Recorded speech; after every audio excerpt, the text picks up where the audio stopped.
Welcome everybody. So this is our second video where we are going to talk about uh, the male gametophyte or the structure of pollen grains. We are also going to talk about a little bit about the development of male gametophyte. So if we talk about the male gametophyte over here, so one has to understand that pollen grains are now been considered as male gametophyte. So we have talked about in our last lecture where we have seen that after the formation of pollen tetrad, which has happened after the sporic meiosis on spore mother cell, we see that the pollen tetrad has now been exposed with calase enzyme, and this enzyme has been secreted from tapetum layers of the anther, and we see that in that particular enzyme, what it is doing, it is working on the pollen tetrad, and it is causing the deterioration of the callose coating. So once the callose coat has been deteriorated or it has been degenerated, we see now these haploid individual microspores are now being released.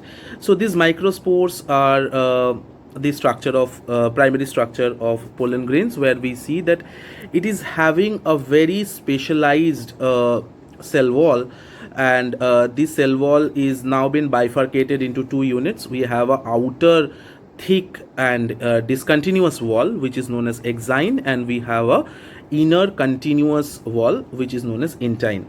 So together, intine and exine, if we talk about it, this is together known as sporoderm, and we see that sporoderm, this is the unit where intine being the continuous layer, intine being the layer where we see that it is made up of pectin and cellulose together. That's why it is known as pectocellulosic layer.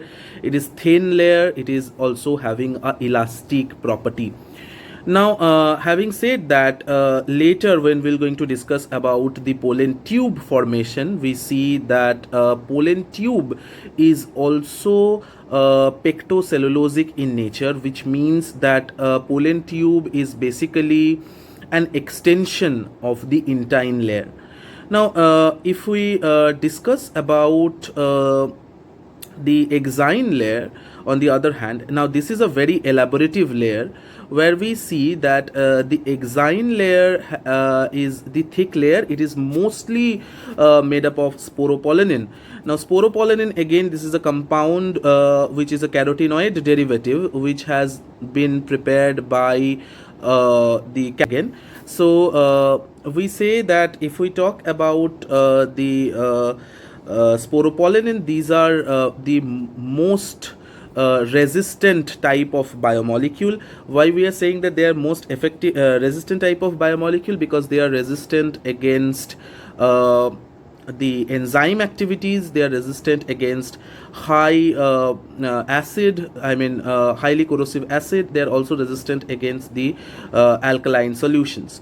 These are the derivatives of carotenoids which can also causes the yellow color for the pollen grain. You see that this sporopollenin is also protect the pollen grain from the UV radiation, because they can now absorb the shorter wavelength of light. If we discuss about how sporopollenin has actually participated in the decoration of the exine layer, we see that the sporopollenin, this now get associated with the pro-ubish bodies. Now pro-ubish bodies, these are vesicle like structure which are containing fat. These are fat globule like structure which has also been synthesized by the tapetum layers. So this pro-ubish body is now getting mixed with this sporopollenin, and now it is preparing a structure which is known as ubish bodies. And these ubish bodies are being important because now they are actually participating for the decoration of the exine wall.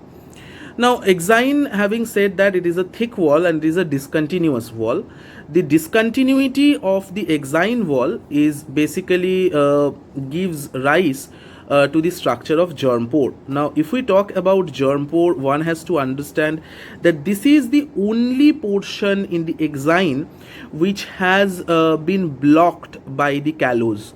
So callose, the sugar is present only in the germ pore region. It is neither present in exine, it is not present in intine as well. So callose has been completely been degraded from the pollen tetrad, and in the microspore or in the pollen grain there is only one part where the callose is still present, and that part is our germ pore.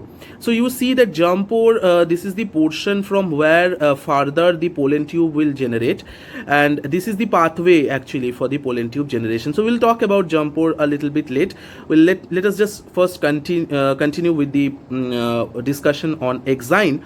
So we see that exine, they have been now bifurcated into two layers. We can call it the inner exine or int exine, and or you can call it the end exine, or you see that there is a portion which is present at the outer part of the exine. This is known as the nexine part, okay, or the external exine part. Now the external exine portion can also be further bifurcated into three layers of tactum, baculum and foot layers from outer side to inner side. So in the exine layers we also see there has been the presence of many patterns which are now been utilized as a parameter to classify the taxonomy for the angiosperming plants. Now, talking more about exine, we see that it is a hard layer, and it is important because it has generated a sense of protection for the pollen grains. Now, if we go back and discuss about the germ pore, we see that germ pore mostly present with a number of 1, with a number of 2 or 3. So if the germ pore number is 1 per pollen grain, we call them monocolpate type of pollen grain, and this is the advanced order of pollen grain. So monocolpate pollen grains will allow the formation of only one pollen tube from the pollen grains, and which sense that if there is only one pollen tube, the cells, the gamete cells which will be formed inside the pollen grain will only be now transferred by one pathway, and that is the pathway of pollen grain. That is the pathway of pollen tube. Okay, the single pollen tube. So we have now been accustomed with the term that in angiosperm the male gamete transfer occurs by the help of pollen tube. That's why angiosperms, they are also known as siphonogamous. So if there is only one germ pore, then it is a monocolpate type of pollen, and if it is a monocolpate type of pollen, we see there will be now the formation of only one pollen tube, and this is known as monosiphonous condition. On the other hand, if we see that there is the presence of more than one germ pore, which means there can be the presence of 2 germ pores or 3 germ pores respectively. So if 2 germ pores are present, then we see that these are known as bicolpate type of pollen. If we see there are 3 germ pore, they are known as tricolpate type of pollen. And if there is more than one germ pore, obviously there is a chance that there will be formation of more than one pollen tube. So more than one pollen tube per each pollen is never a beneficial condition, because as you can understand, the gamete cells which will be generated in the pollen tube, they can go into different pollen tubes. So this condition of making more than one pollen tube per pollen, this is known as polysiphonous condition, and it is a primitive condition. So if we talk about monocolpate pollen and monosiphonous condition, these are seen with monocot plants. And if we talk about the bicolpate or tricolpate type of pollen, where we see the polysiphonous condition are there, so that is again seen in our polysiphonous condition, that is seen with our dicot type of plants, which is a primitive condition. Now this is broadly what our pollen grain looks like. We'll going to briefly talk about the development of the pollen grain. So if we talk about the development of male gametophyte or pollen grain, we see that the development occurs first for the formation of vacuoles inside the pollen grain. So initially there is only one cell, and in that cell you see there is two tiny vacuole formation, and those vacuoles, they fuse with each other and they create a large vacuole. And this large vacuole, it has a property that it can now terminalize the nucleus, and once it has terminalized the nucleus, it basically creates a asymmetry, because now this nucleus which is present inside the pollen grain, which will now participate in the mitosis process. So once they will participate in the mitosis, you see that the spindle, what it will produce, it will create a asymmetric spindle. That means there will be equal amount of genetic material distribution, because we are calling it mitosis, right? It is an equational division. Obviously there will be an equational division in terms of genetic material, but if we discuss in terms of cytokinesis, okay, the cytokinesis is pretty asymmetric. There will be formation of small cell and a large cell. So this large cell formation over here is known as vegetative cell. And if we talk about vegetative cell, this is a cell which is having irregular shaped nucleus. This is having dense cytoplasm. And on the other hand, if we talk about the smaller cell over here, the smaller cells are smaller cell is now known as the generative cell, and the generative cell is having a spindle shaped nucleus. This is also having a dense cytoplasm. Now talking about the vegetative cell is food rich, and it appears in a way that the generative cell, what has been now produced, it is now floating in the cytoplasm of vegetative cell. So the appearance is like the generative cell is floating in the cytoplasm of vegetative cell. So this particular statement has been taken from NCERT, and it is one of the important statements in the gametogenesis portion. So we see that now the pollen grain has come up to two-celled stage. So this two-celled stage is being the stage of dehiscence, or the shedding of pollen grains. This can be seen with 60% of the angiosperms.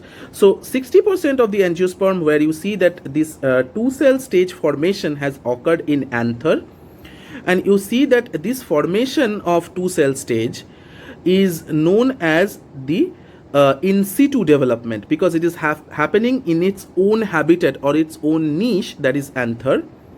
So you see there is in situ development, and in this condition they will now leave the anther and they will participate in pollination and they will reach to the stigma. Now what will happen to the rest of the 40% of the angiosperm? So rest of the 40% of the angiosperm, where we'll see the generative cell will now go under one more round of cell division. So if it goes under one more round of mitotic cell division, we see that now the generative cell will divide, and there will be now the presence of two generative cell and one vegetative cell. So this is known as the three-cell stage of pollen grain, or you can say the fully mature pollen grain. So in this three-cell stage, this will now being released from the anther and they will reach to the stigma. Now as we are saying that the three-cell stage is the final stage or the mature stage of the pollen grain or the male gametophyte, then what will happen with the 60% of the angiosperm? So 60% of the angiosperm, once they will reach to the stigma after pollination, there they will perform the second mitosis of the generative cell. So the generative cell, which was been present in the two-cell stage, once they will reach to this stigma, they will now started participating in the mitotic division, and they will now produce two generative cell and one vegetative cell. So further, even after after reaching to the stigma, they will now convert themselves from two-cell stage to the finally three-cell stage. So this development of two-cell stage pollen to the three-cell stage pollen in stigma is known as in vivo development. Okay, so I think now it has been very clear about what is in vivo development and what is in situ development. So this is where I will end this video, and the next portion where we will talk about in vitro pollen germination or hanging drop method, and we'll also going to discuss about the female reproductive structures. Okay, thank you.